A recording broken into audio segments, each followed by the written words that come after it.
কখনো কি এমন হয়েছে যে একটা খুব সাধারণ দিন হঠাৎ করেই কেমন যেন অসাধারণ হয়ে উঠল?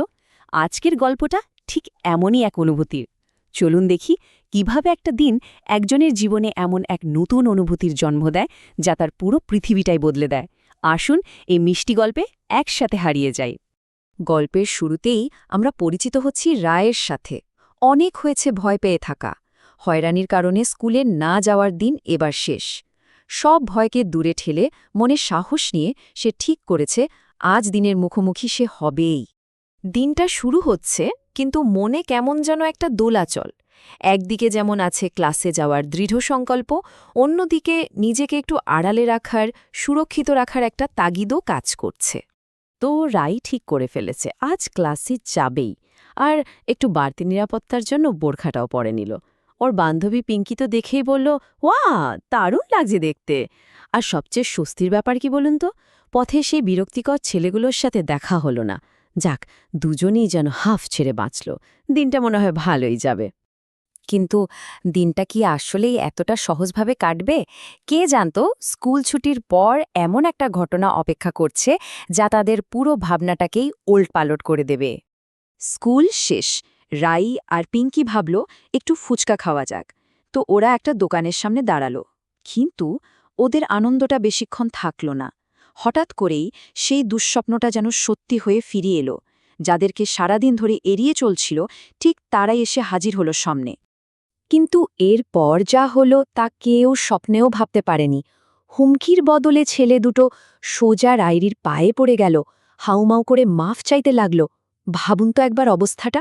রাইরি তো একদম স্তব্ধ, হতবাক। কি হচ্ছে এসব? কিছুই মাথায় ঢুকছে না ওর। রাই যখন এই দ্বিধা আর বিস্ময়ের মধ্যে হাবুডুবু খাচ্ছে, ঠিক তখনই গল্পে এন্ট্রি নিল এক নতুন চরিত্র। আর তার আশায় এই রহস্যটা যেন আরও ঘনীভূত হয়ে উঠল। কোত্থেকে যেন একদম সিনেমার হিরোর মতো একজন সুদর্শন স্যুট পরা মানুষ এসে দাঁড়ালেন। তার গলার স্বরে এমন একটা শান্ত কিন্তু দৃঢ় ভাব ছিল, মানে ছেলে দুটোকে আর দ্বিতীয়বার কিছু বলতে হয়নি। সঙ্গে সঙ্গে রাতির পা ছেড়ে দিয়ে সরে দাঁড়াল। এরপর লোকটি যা বলল তাতে তো অবাক হওয়ার পালা যেন শেষই হচ্ছে না। সে জানালো রাইকে বিরক্ত করার জন্য ওই ছেলে দুটোকে নাকি এর মধ্যেই বেশ ভালো শিক্ষা দেওয়া হয়েছে, আর এই সব কিছুর পেছনে আছে এক রহস্যময় বস, রায়ে বা পিঙ্কি। মানে ওরা তো এতটাই অবাক যে কিছু জিজ্ঞেস করার সুযোগই পেল না। লোকটি শুধু একটা হালকা হাসি দিয়ে কাছের এক গাড়িতে উঠে গেল, আর চোখের পলকে হাওয়া রেখে গেল শুধু এক রাশ প্রশ্ন। কে এই লোকটা? আর তার চেয়েও বড় প্রশ্ন, কে এই আড়ালের বস? ওরা যখন ফিরছে তখন সারাদিনের ঘটনাগুলো, মানে ছোট ছোট টুকরোগুলো যেন একটার সাথে আরেকটা জুড়ে যেতে শুরু করল। আর সেই জুড়ে যাওয়া সুতোটা ইশারা করছিল এক খুব মিষ্টি সম্ভাবনার দিকে। পিঙ্কি তো উত্তেজনায় প্রায় লাফিয়ে উঠল। সে তো একদম নিশ্চিত এটা রাত্রির কোনো গোপন প্রেমিকের কাজ। সে রাত্রিকে বলতে লাগল, দেখ, কারের লোকটা নির্ঘাত সেই লোক, সে তোকে পছন্দ করে, বুঝলি? কিন্তু রাত্রি, ওর মনে তখনও দ্বিধা। ও ভাবছে, থুর, আমরা হয়তো ভুল ভাবছি।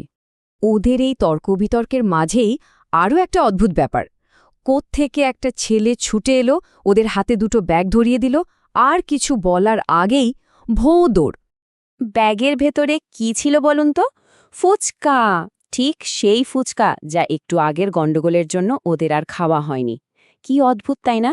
কেউ যেন ওদের মনের কথাটা পড়ে ফেলেছে। এটা দেখে পিঙ্কির মুখে তো চওড়া হাসি।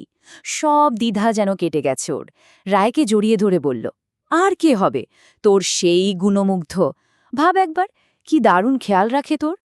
বাড়ি ফিরে আসার পর চারপাশটা খুব শান্ত, কিন্তু রায়ের মনের ভেতর তখন রীতিমতো তোলপাড় চলছে। সারা দিনের ঘটনাগুলো যেন সিনেমার মতো চোখের সামনে ভাসছে, আর সেই ভিড়ের মধ্যে এক বিলকুল নতুন, অচেনা অনুভূতি ধীরে ধীরে ওর মনে বাসা বাঁধছে। পড়তে বসেছে ঠিকই, কিন্তু বইয়ের পাতায় একটা অক্ষরও ঢুকছে না মাথায়। ওর চোখের সামনে বারবার শুধু ভেসে উঠছে সেই রহস্যময় মানুষটার মুখ, কিছুতেই মন থেকে সরাতে পারছে না। রাই নিজেকেই প্রশ্ন করছে, কি হচ্ছে আমার সাথে? কেন কেন কোনো কারণ ছাড়াই এত ভালো লাগছে? বুকের ভেতরটা কেমন যেন ধুকপুক করছে, মনে হচ্ছে হাজারটা প্রজাপতি ডানা ঝাপটাচ্ছে। এই অনুভূতিটা ওর কাছে একদমই নতুন, একদম অচেনা। এই যে অকারণেই মন ভালো হয়ে যাওয়া, এই যে কারো কথা ভেবে বুকের ভেতরটা এমন কেঁপে ওঠা, এটাই কি তাহলে প্রথম প্রেম? হ্যাঁ, জীবনে প্রথমবার কারোর জন্য মনে এমন মিষ্টি এক অনুভূতির জন্ম নেওয়া। রায়ের জন্য এ যেন এক নতুন পৃথিবীর দরজা খুলে গেল। আর গল্পের শেষে এটাই সত্যি হয়ে দাঁড়ায়। সেই রহস্যময় মানুষটাই রায়ের শান্ত মনে প্রেমের প্রথম বাঁশি বাজিয়ে দিয়েছে। ভাবুন তো, মাত্র একটা দিন, কয়েকটা অপ্রত্যাশিত মুহূর্ত, আর তাতেই রায়ের জীবনটা চিরদিনের জন্য বদলে গেল এক নতুন মিষ্টি অনুভূতির জাগরণে। এখন শুধু এটাই দেখার, এই অনুভূতির গল্পটা এরপর কোন দিকে মোড় নেয়।